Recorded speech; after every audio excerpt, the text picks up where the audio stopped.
बिस्मिल्लाहिर्रहमानिर्रहीम। अस्सलाम वालेकुम स्टूडेंट्स। आज का हमारा जो सब्जेक्ट है वो है एडवांस क्वांटिटी सर्वे। ठीक है, इसमें हम चैप्टर नंबर 2 के बारे में पढ़ रहे हैं। हम वाटर टैंक का टॉपिक है हमारे पास। ठीक है, उसमें हमने लास्ट टाइम भी एक क्वेश्चन किया था जो अंडरग्राउंड वाटर टैंक हमने बनाया था। ठीक है, इसमें भी वो आपको एक कहता है कि दिए गए सेक्शन और प्लान से ज़मीन और पानी की टैंकी के लिए मंदाजा ज़ेर मिकदारें मालूम करें। ठीक है, यहाँ पर इसका ग्राउंड लेवल है, ये मैंने लिखा ना भूल गया। ठीक है ना, ये ग्राउंड लेवल आपको वो शो कर रहा है। ठीक है, तो हमने अब इनकी मिकदारें इसमें मालूम करनी है। वो कहता है कि एक्सीवेशन का काम करना है, कंक्रीट का काम करना है 148, आरसीसी का काम करना है 124 और स्टील हमने मालूम करना है 1%। ठीक है, अब देखें, ये पहले तो स्केच आपको पता होना चाहिए कि ये स्केच किस तरह से बना हुआ है। इस स्केच के बारे में मैं आपको बताता हूँ। ठीक है, ये स्केच जो बना हुआ है ये बना हुआ है एक्स सेक्शन एट ए ये भी मैं आपको समझाता हूँ। इसको कहते हैं क्रॉस सेक्शन, कि इसको हमने जिस वाटर टैंक को हमने बनाना था उसको हमने काट कर ये दिखाया गया है। ठीक है, अगर हम इसी वाटर टैंक को टॉप से देखें तो वो इस तरह से नज़र आएगा आपको। ठीक है, ये वाटर टैंक के अंदर ये दीवारें हैं उसकी। ठीक है, और उसके अंदर 4 पिलर हैं, 1 पिलर 2 3 4।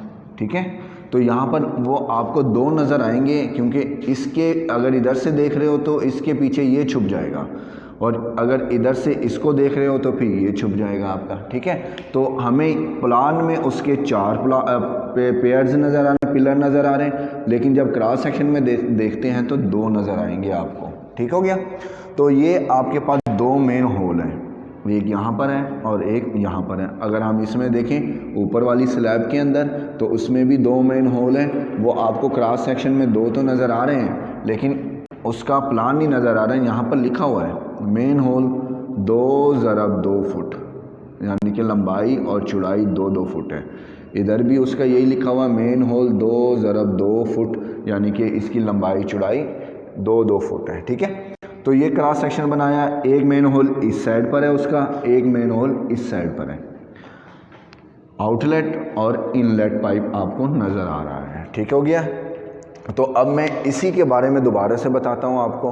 सबसे पहले हमने नीचे करनी है इसकी एक्सीवेशन, क्योंकि ग्राउंड लेवल यहाँ पर है तो इतनी एक्सीवेशन हमें करनी पड़ेगी। ठीक हो गया, तो उसके बाद हमारे पास यहाँ पर आती है कंक्रीट वर्क करना है। उसकी मोटाई यानी कि उसकी आपने मोटाई जो रखनी है वो रखनी है 9 इंच। उसके ऊपर ये आरसीसी की स्लैब बिछाई गई है, वो है आपके पास 6 इंच, यानी कि 6 इंच आपने उसकी मोटाई रखनी है। ठीक है, उसके बाद आपके पास ये दीवारें हैं, यहाँ पर नज़र आ रही हैं, ये देखिए, ये भी दीवार है और ये भी दीवार है। ये लॉन्ग वाल में आ जाएगी और ये वाली दीवार शॉर्ट वाल में आ जाएगी।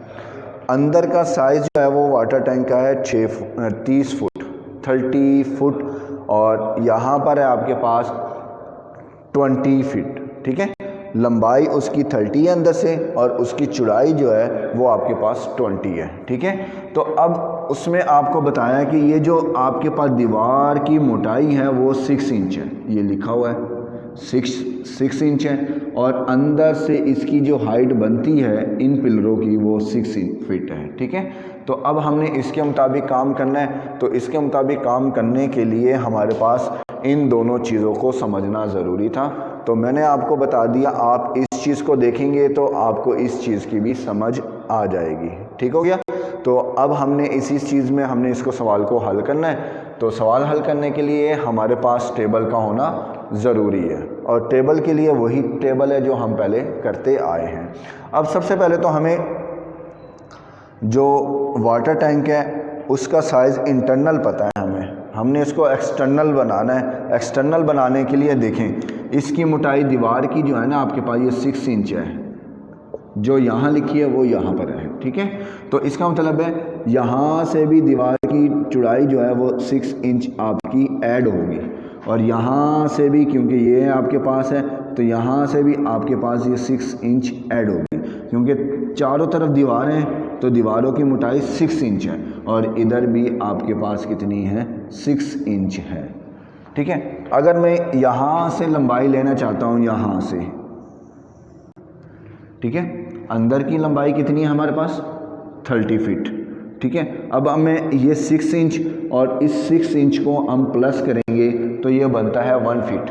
1 फीट को जब हम 30 में ऐड करेंगे तो ये बन जाएगा आपके पास 31 फीट, ठीक हो गया। अब इसी तरह अब हमने इसकी लेनी है चौड़ाई।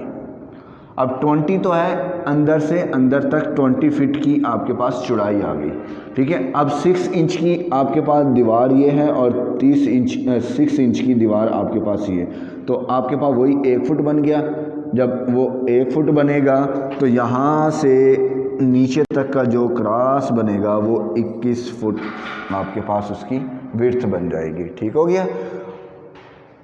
क्लियर होगी बात। अब हमने देखें, एक बात मैं थोड़ा सा भूल गया बताना कि ये जो आपको ए जो लिखा हुआ है यहाँ पर भी आपने देखा है एक्स सेक्शन एट ए, वो ए का मतलब ये होता है कि हमने इस सेक्शन, इस प्लान को इस पॉइंट से काटा और इस पॉइंट के काटने के बाद इसको दिखाया, तो इसलिए उसको हमने किसका नाम दे दिया, पॉइंट ए का नाम दे दिया, ठीक है। तो इस तरह आपको कहीं पर भी किसी भी ड्राइंग में इस तरह का कोई पॉइंट मिलता है तो आप उसको देखना कि हाँ भाई ये किस पॉइंट से या किस जगह से इसको काटा है और वहाँ से उसका व्यू बनाया गया है, ठीक है। बाकी मैंने आपको बता दिया 31 फीट और 21 फीट, ठीक है। ये टोटल अब एक्सटर्नल आपके पास डायमेंशन आ चुकी हैं इसकी और उसके मुताबिक अब हमने इस सवाल को हल करना है, ठीक है। अब टेबल बनाते हैं, तो टेबल के लिए हमारे पास सीरियल नंबर, फिर हमारे पास आएगा description, number, length, width, height, quantity और रीमार्क्स।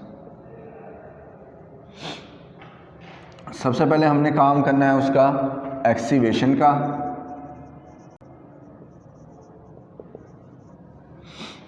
हम एक ही प्रोजेक्ट बना रहे हैं, एक ही हमारे पास वाटर टैंक है, इसलिए हमारे पास तादाद जो है वो एक ही आ जाएगी आपके पास। अब जब हम इसकी एक्सीवेशन करेंगे तो इतनी एक्सीवेशन करनी पड़ेगी, उसके बाद सब कुछ जो काम करना है इसके अंदर एरिया में हमने काम करना है। तो हमारे पास लेंथ बन गई है 31 फीट और विड्थ बनेगी इसकी यहाँ से लेकर यहाँ तक 21 फीट, ठीक है। वो हमने इसको लिख दिया। अब हम काम कर रहे हैं एक्सीवेशन का। तो एक्सीवेशन आप ग्राउंड लेवल यहाँ पर लिखा हुआ है, ग्राउंड लेवल से ज़मीन के लेवल से हमने नीचे जाना है। अब नीचे जाएंगे तो अब हम यहाँ पर आ जाते हैं, यहाँ से यहाँ तक की जो गहराई है वो 6 फीट है। उसके बाद 6 इंच की आरसीसी की लेयर आ रही है, फिर आपके पास कंक्रीट की लेयर आ रही है 9 इंच। 6 इंच यहाँ पर आरसीसी की लेयर और कंक्रीट की लेयर 9 इंच हो गई। अब हमने यहाँ से चलना है और यहाँ तक जाना है, यहाँ से लेकर यहाँ तक आपके पास 6 फीट है, वो मैंने आपको यहाँ पर शो कर दिया है, ठीक है। तो अब 6 फीट ये 6 इंच है और ये 9 इंच है। अब इन दोनों को पहले तो हम जमा करते हैं, ये 15 इंच बन गया। 15 इंच को हम फुटों में लेकर आए तो 1 फुट 3 इंच हो गया। 1 फुट 3 इंच जो है वो इसमें जमा करेंगे तो 7 फुट 3 इंच हो जाएगा। अब 3 इंच को हमने फुटों में लेकर आना होता है तो डिवाइडेड करते हैं हम 12 से, तो हमारे पास उसकी वैल्यू बन जाएगी 7.25 फीट, ठीक है। अब हमने इन चारों की कीमत को हमने क्या करना है, हमने मल्टीप्लाई करना है। तो मल्टीप्लाई करने के लिए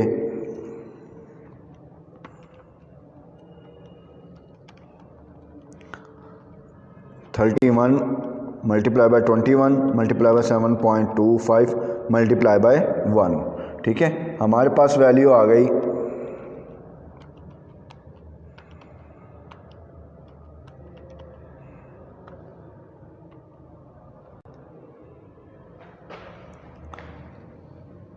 4719.75 फीट क्यूब, ठीक हो गया। हमारे पास इसकी वैल्यू आ गई, हमने इसकी वैल्यू लिख दी कि इतने मुकाब फिट हमने क्या काम करना है, एक्सीवेशन का काम करना है। अब उसके बाद नंबर 2 पर उसने हमें कहा है कि कंक्रीट वर्क करना है।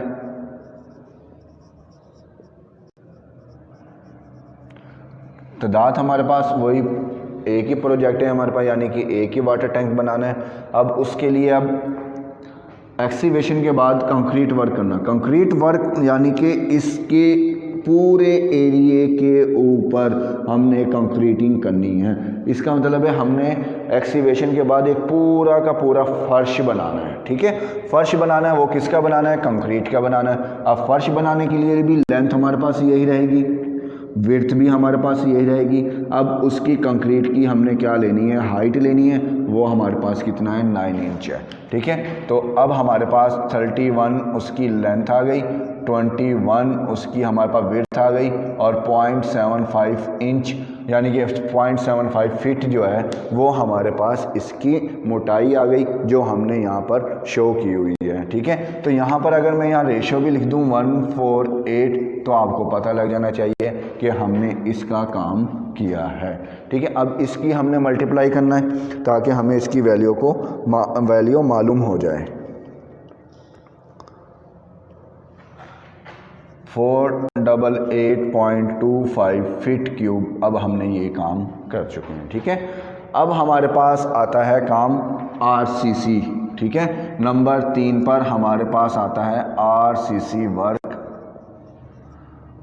124। अब सबसे पहले कंक्रीट के ऊपर हमने लेयर बिछानी है RCC की, यानी कि कंक्रीट की पूरे फर्श के ऊपर बिछाने के बाद एक RCC की लेयर आएगी। ये जो मैंने आपको डॉटेड में शो किए हैं ना, ये स्टील है। बुक में जो है ना वो एक लाइन से शो किया हुआ है, तो मैंने इसीलिए डॉटेड में किया है कि अगर मैं पूरी लाइन लगा देता तो आपको नहीं पता लगता कि दीवार की मोटाई कितनी है। इसलिए ये जो डॉटेड में आपको नज़र आ रहे हैं ये स्टील है आपके पास, ठीक है। तो मैंने इसलिए थोड़ा सा फ़र्क किया है ताकि आपको पता लग जाए कि स्टील कौन सा है और दीवार की मोटाई को किससे हमने जाहिर किया है। तो सबसे पहले हमने नीचे आपकी एक फर्श बनाना है, तो उसको हम बॉटम स्लैब कहते हैं हम, ठीक है। तो हम यहाँ बॉटम, ठीक है, वो भी एक ही है। अब बॉटम स्लैब जो बनाएंगे वो मुकम्मल पे बनाएंगे ना, वो भी कंक्रीट के ऊपर ही, तो उसकी भी लेंथ आपके पास कितनी बन जाएगी? 31 बन जाएगी। और विड्थ आपके पास कितनी बन जाएगी? 21 बन जाएगी। अब उसकी हाइट जो लेनी है हमने, या उसकी जो मोटाई लेनी है वो 6 इंच है, तो 6 इंच को हम लेकर आएंगे तो फुटों में, तो 0.5 बन जाएगी, ठीक है। अब हमने इनको मल्टीप्लाई करना है, तो 31 मल्टीप्लाई बाय 21 मल्टीप्लाई बाय 0.5, आपके पास इसकी वैल्यू बन गई है 325.5 फीट क्यूब, ठीक हो गया। तो अब हमने ये काम किया है। अब हमने लॉन्ग वॉल बनानी है। अब लॉन्ग वॉल बनाएंगे, ये लॉन्ग वॉल होगी आपके पास, ठीक है। और इसको हम शॉर्ट वॉल कहेंगे, ठीक है, क्योंकि इसकी वैल्यू कम है इसलिए इसको शॉर्ट वॉल कहेंगे। जिसकी वैल्यू ज़्यादा होती है उसको हमने लॉन्ग वॉल करना है, ठीक है। अब जब लॉन्ग वॉल करेंगे तो इसको मुकम्मल लेंगे, ठीक है, यहाँ से और यहाँ से, ठीक हो गया। यहाँ से भी हमने इसको इस तरह लेना है, क्योंकि अगर एक, ये मैंने लास्ट टाइम भी आपको बात बताई थी, अगर एक दीवार को आप मुकम्मल बनाना चाहते हैं तो दूसरी दीवार उसके इधर आके एज से टकराएगी। तो इसीलिए शॉर्ट वॉल की लंबाई चौड़ाई जो है आपके पास 21 ही रह जाएगी, ठीक है, तो उसमें नहीं बढ़ेगी। अब मैं यहाँ लिख रहा हूँ आपके पास लॉन्ग वॉल। लॉन्ग वॉल अब आपके पास दो हैं, एक ये और एक ये, ठीक है। अब उसकी लंबाई 31 हो जाएगी, उसकी चौड़ाई जो है ना वो ये वाली लेनी है आपने, ये चीज़। लंबाई तो यूँ है, चौड़ाई ये है आपके पास, तो वो 6 इंच है, तो 0.5 आ जाएगा। अब उसकी हाइट, अब यहाँ से आपने दीवार बनानी है, इधर 6 फीट है, तो आपके पास यहाँ 6 फीट आ जाएगा, ठीक है। अब हमने इन चारों को मल्टीप्लाई करना है, 2 multiply by 31 multiply by 0.5 multiply by 6, आपके पास 186 फीट क्यूब आ जाएगा आपके पास, ठीक है। अब हमने शॉर्ट वॉल करना है, तो शॉर्ट वॉल हमारे पास आता है 2, एक यहाँ वॉल बनानी है और एक यहाँ पर बनानी है, ठीक है। आपकी लेंथ अब उसकी 21 हो जाएगी, विड्थ वही है 6 इंच, तो आपके पास 0.5 और हाइट भी लॉन्ग वॉल की तरह ही है, तो वो आ जाएगी आपके पास 6 फीट, ठीक है। तो अब हमने इन दोनों को मल्टीप्लाई करना है, 2 multiply by 21 multiply by 0.5 multiply by 6, ठीक है। अब आ गई आपके पास 126 फीट क्यूब, ठीक है। अब ये तो हमने बना लिया। अब ये 4 पिलर भी नज़र आ रहे हैं आपको, ठीक है। तो अब हमने यहाँ पर लिखना है पिलर्स 4। अब उनका साइज जो है वो 1/1 फीट है आपके पास, तो उसकी लेंथ भी 1, विड्थ भी 1, हाइट 6 हो जाएगी, ठीक है ना। वो यहाँ से आपको शो हो रहा है, वो यहाँ पर लिखा हुआ है, ठीक है। तो इसलिए हम अब 4 से ज़रब देंगे, 4 ज़रब 1 ज़रब 1 ज़रब 6, ठीक है। अब 24 फीट क्यूब आपके पास ही आ गया, ठीक है। अब हमारे पास रह गई है टॉप स्लैब, वो एक ही हमारे पास ये टॉप स्लैब यहाँ पर है, ठीक है। अब देखें 31 तो इसकी बन रही थी यहाँ से लेके यहाँ तक। अब वो कहता है 12 इंच आपने थोड़ी साइड पे निकालनी है, 12 इंच यहाँ से निकालनी है। इसका मतलब है 1 फुट वहाँ से बाहर होगी, 1 फुट यहाँ से, तो 2 फुट आपका इजाफी हो रहा है। 2 फुट अगर इस लंबाई में हम ऐड कर लें तो ये बन जाएगा आपके पास 33 फीट, ठीक है। उसके बाद यहाँ पर भी आपने इसी तरह करना है। यहाँ 21 है तो 1 फीट इधर से बाहर होगी, 1 फीट इधर से बाहर होगी, तो वो आपके पास बन जाएगी 23 फीट। अब उसकी मोटाई कितनी रखी हुई है? मोटाई हमने रखी है 6 इंच, तो उसकी मोटाई जो है वो आपके पास आ जाएगी 0.5, ठीक है। तो हम इसको मल्टीप्लाई करेंगे, उससे हमारे पास इसका वैल्यू आ जाएगी 379.5 फीट क्यूब, ठीक है। अब जो आरसीसी का हमने काम किया है उसको हम कर लेंगे टोटल, इन 5 को हमने करना है टोटल, ठीक है। तो पहला क्या है 325.5 प्लस 186 प्लस 126 प्लस 24 प्लस और 379.5 प्लस, ठीक है।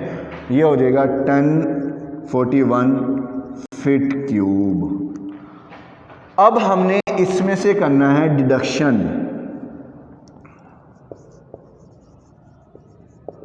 Deduction main whole. अब मेन होल कितने करने? 2 करने हमने, एक ये वाला मेन होल और एक ये वाला मेन होल, ठीक है। तो उसके लिए उसकी आपको उसने बता दिया कि लंबाई 2, चौड़ाई 2 और ऊंचाई कितनी होगी? ऊंचाई हमारे पास 6 इंच है, तो इसका यहाँ आ जाएगा 0.5, ठीक है। तो अब हमने 2 ज़रब 2 ज़रब 2 ज़रब इशारिया 5, ठीक है, यानी कि 4 फीट क्यूब हमने इसमें से माइनस करना है, ठीक है। तो ये आ जाएगा आपके पास 1037.00 फीट क्यूब, ठीक है। तो ये हमने काम किया है माइनस करने के बाद।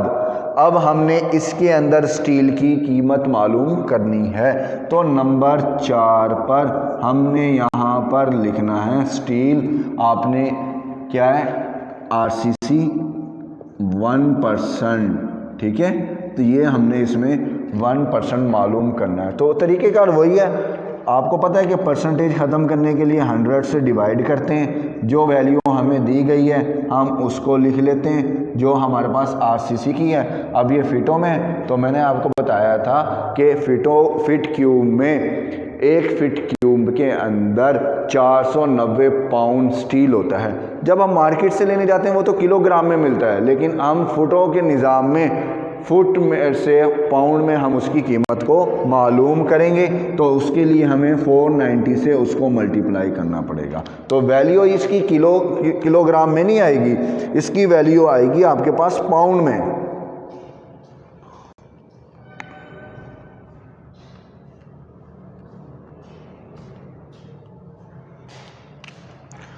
पचास 81.3, अब ये आ गया पाउंड, ठीक है। इतना सरिया आपने पाउंड में लेकर आना, लेकिन मार्केट में हम जब जाते हैं तो उसमें हम लेते हैं किलोग्राम में। तो अब इसको हम किलोग्राम में चेंज कर सकते हैं। 2.204 1 किलोग्राम में पाउंड होते हैं, 2.204।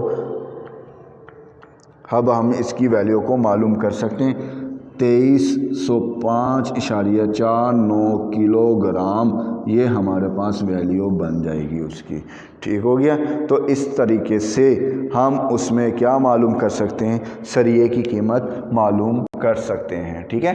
तो ये मैंने आपको अंडरग्राउंड वाटर टैंक का एक और एस्टीमेट बता दिया आपको। ठीक है। अब इससे आगे एक दो सवाल हैं, वो गोल दायरे वाले हैं, तो उसको आपने खुद करना है। कल इंशाल्लाह मैं नेक्स्ट टाइम जो है वो आपको सरफेस वाटर टैंक के बारे में डिटेल से बताऊंगा और उसका न्यूमेरिकल भी करवाऊंगा आपको। ठीक है।